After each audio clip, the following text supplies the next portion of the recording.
Don't come for me, Swifties, but Taylor Swift is bigger than Madonna ever was or ever will be, even though Madonna is my queen. That's just a fact, guys.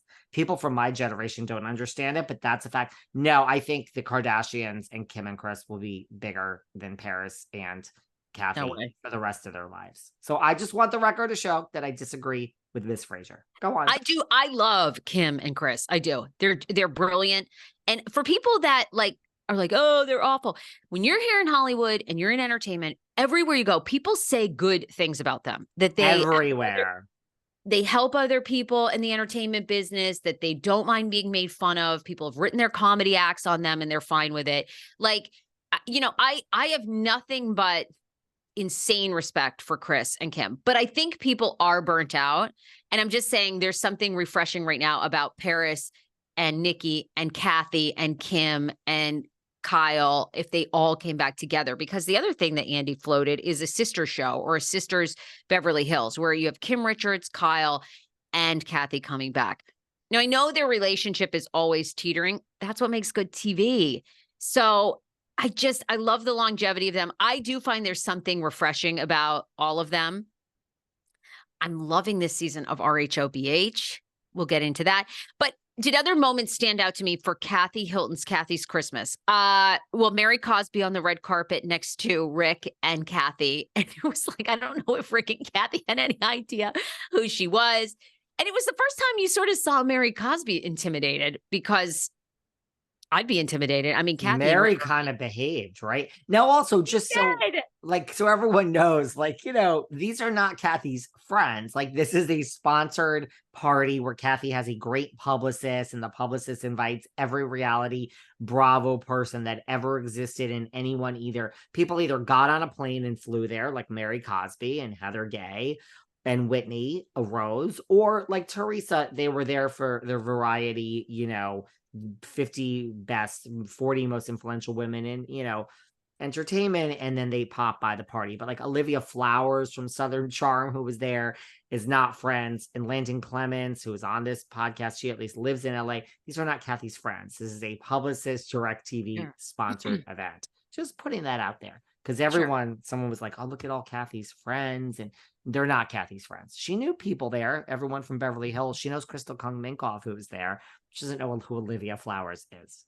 If someone said, we'll give you another multi-million dollars if you can name that woman there, Olivia Flowers from Southern Charm, Kathy would never be able to do it. It's a great move, because you have to think, even when you're famous, you always need press. And so by Kathy inviting these heavy hitter reality TV people like Teresa, everybody was there. Alexis Bellino, Heather Gay. Was Heather Gay there, Mike? Yeah, she was on the carpet. She came out with some statements. She says she has used Ozempic.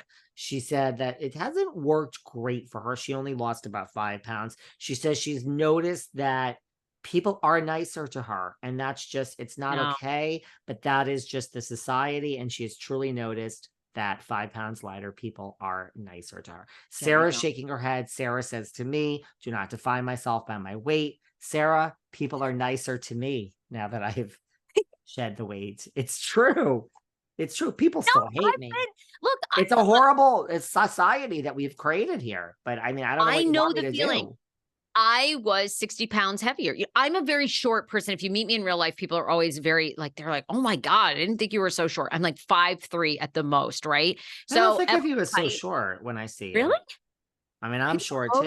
I'm going to be much taller. But, you know, I used to weigh 200 pounds. That's a lot of our listeners weigh 200 pounds. I'm not saying that number out there. I'm just giving you context, but I lost about 60 pounds. And I will tell you, when I in college was at my height, I couldn't even get on a scale because I was 200 pounds. I mean, correct. Like, I was the girl that was funny and made everybody laugh, but nobody wanted to sleep with me. You know, we went to these other colleges.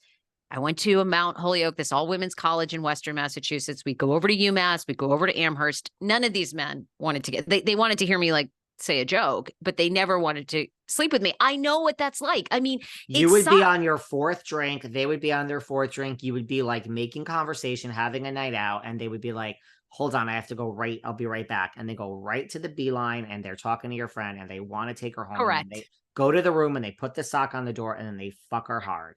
That's just how it works. And like, you are listen, I was a fat child too. I'm not shaming fat people at all. I'm just saying it is horrible. I understand. It's not, you're like, and it's not like you're disappointed. You know the game at some point, but it doesn't make it better when the hot people are like, I'm going to go out and I need to get laid tonight. It's just nice to have that option. Like, you asked me if I was rolling around last night. I wasn't, but at least I'm in the game here, like 100 years later. I don't ever fault anyone for wanting to lose weight. I wanted to get control of that food noise in my head and stop being an emotional eater, which I did through mindful eating. So apparently Ozempic and Mounjaro turn that food noise off. If that's the case, you know, they do turn it off. I think people should do whatever. The people I know on Ozempic, not necessarily yourself, nothing like, what bothers me is our food is addictive. It's like filled with poison. Like the crap that we eat here in America, a lot of the chemicals in our food are banned in Europe. Nobody ever addresses that. It's like, let's just give ourselves a shot and then we'll turn the food noise off. It's like, okay, great. Are you changing what's going into your body? Are you changing exercising? No, most people I know on Ozempic are not. They eat like shit still and they inject themselves every week. And the minute it stops working, all the weight and depression is coming back. That's my issue with this drug because it's already started coming back. Anyway, I will stop my rant because everyone goes, you're bitter and you know, this, that, and the other. You're wrong about Ozempic. My great aunt's been on Ozempic for 8 years and she's kept all the weight up. Yeah. Because she's staying on the fucking drug. And P.S., they don't tell you that about 70% of people after 2 years cannot stay on the drug. Either they have side effects, it stops working. I'm back on it. But that. Listen, the side effects are horrible. Heather says she lost 5 pounds. She said it didn't really work for her. She also says she's never, ever going to film. She's being sued by Monica again. So how do we feel about that? Because I think Heather Gay's going to come back if they say, here's a contract. And by the way, Monica has a contract. Honey, Heather Gay, I got some news for you. Here, you know when I give my advice? You are not Teresa Giudice. You are not Melissa. I almost said Malayer, but I'm being positive for the holidays. Melissa Messigi Ogorgasita. You're not Melissa and Teresa, girl. So be careful because Salt Lake could go on without you, Heather Gay. What do you think of that? They all make this proclamation. Everybody on, let us go back to Vanderpump Rules. Everyone, Lala Ken, Ariana Madix, they all came out. I will never film. I'll never be seen in the room with Tom Sandoval. And then they bring out the contracts and the paychecks. And suddenly I can film with Tom Sandoval. Scandoval. So, no, I think, you know what? When you say like, NBC and producers fuck with people, I think the producers watch that clip and they go, how can we